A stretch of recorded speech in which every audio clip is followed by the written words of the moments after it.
ठीक है बेटा। Reflex arc, what is mean by reflex arc? Reflex action पहले देखेंगे क्या होता है। What is reflex action? Immediate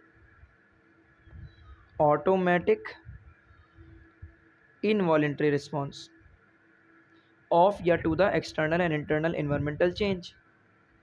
external और इंटरनल इन्वायरमेंटल चेंज जब भी आता है, सेल है और ये दूसरा सेल है, मे बी ये जो सेल है ये बाहर का जो इन्वायरमेंट है, जैसे फॉर एग्जांपल हैंड के सुपरफिशियल जो सेल है उनके बाहर का जो इन्वायरमेंट है ये हो गया उनके लिए एक्सटर्नल इन्वायरमेंट।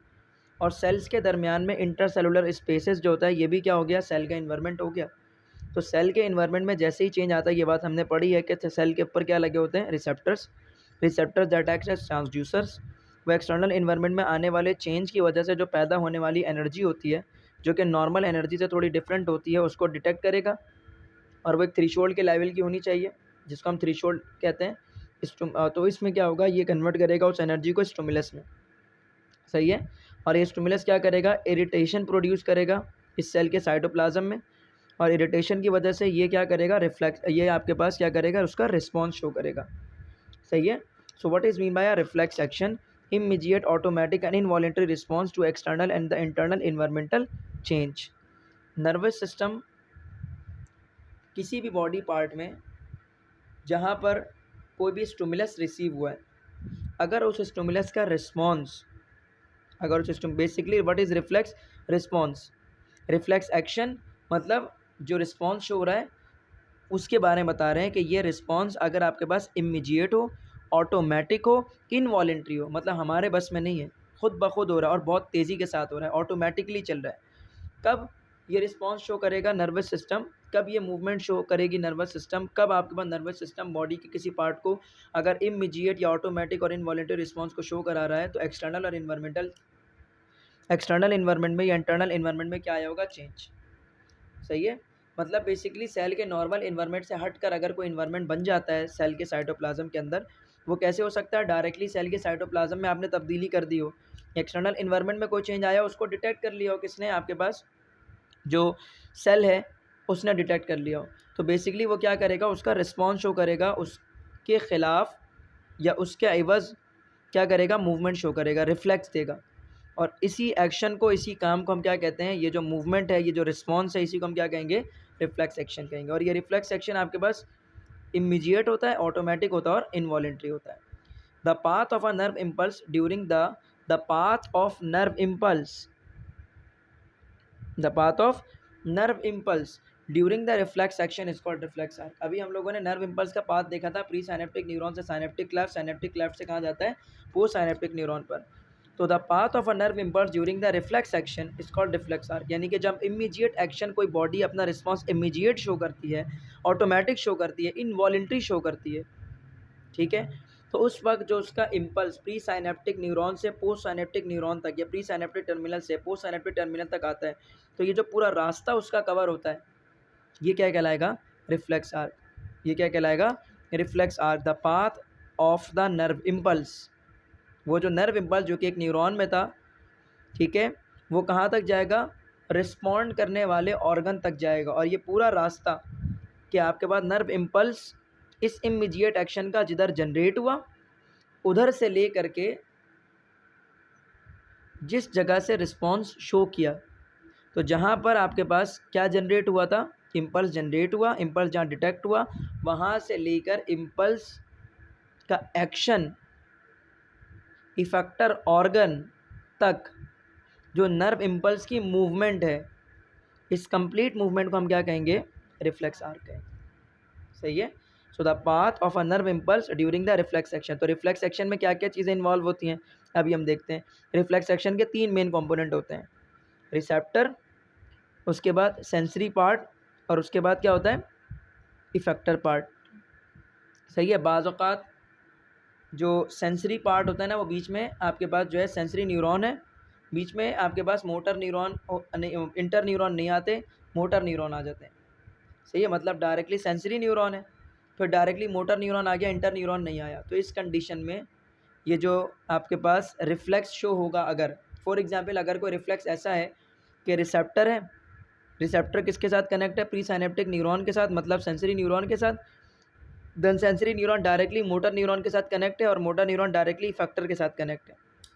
तो इसको हम क्या कहेंगे? मोनोसाइनेप्टिक रिफ्लेक्स कहेंगे, मतलब जिधर सिर्फ एक ही साइनेप्स है।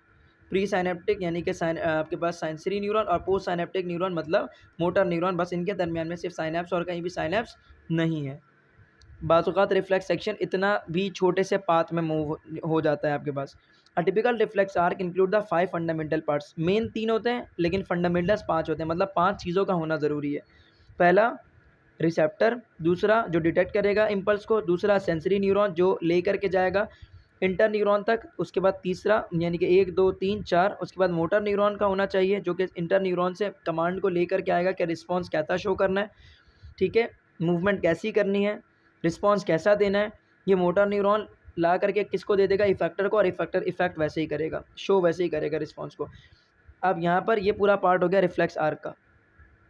सो रिफ्लेक्स आर्क जो basically it include the 5 fundamental parts, ठीक है, it include the 5 fundamental parts. और अगर हम रिसेप्टर और इफेक्टर को हटा दें तो फिर यहाँ पर क्या बनेगा आपके पास? Sensory neuron, inter neuron, motor neuron, और इफेक्टर में ये हट जाएगा और ये हट जाएगा रिसेप्टर।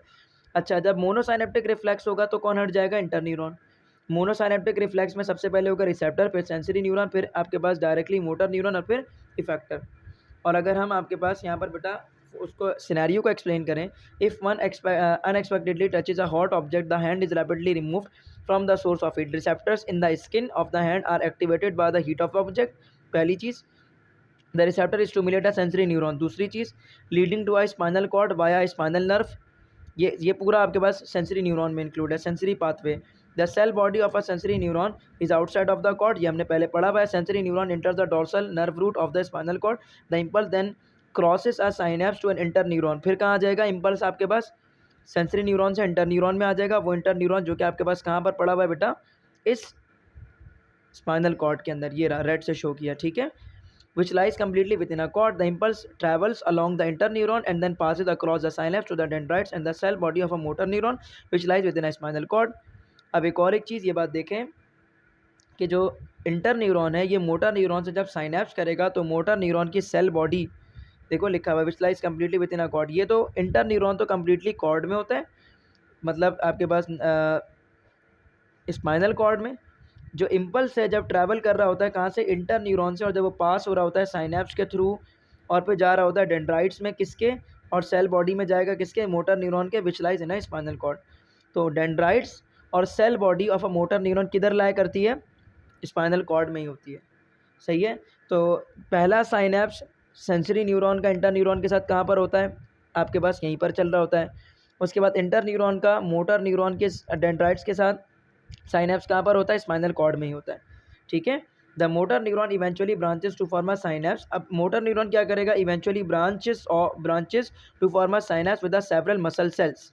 अब ये क्या होगा? बहुत सारे मसल सेल्स के साथ, उस जगह के जहाँ पर इफेक्ट शो करना होगा वहाँ पर बहुत सारे मसल्स के साथ क्या करेगा?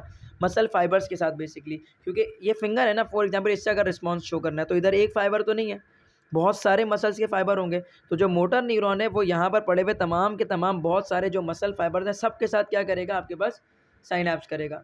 और इस कंडीशन में हम इसे क्या बोलेंगे? मोटर एंड प्लेट कहेंगे ना, मतलब पोस्ट साइनेप्टिक टर्मिनल तो मसल फाइबर्स हैं।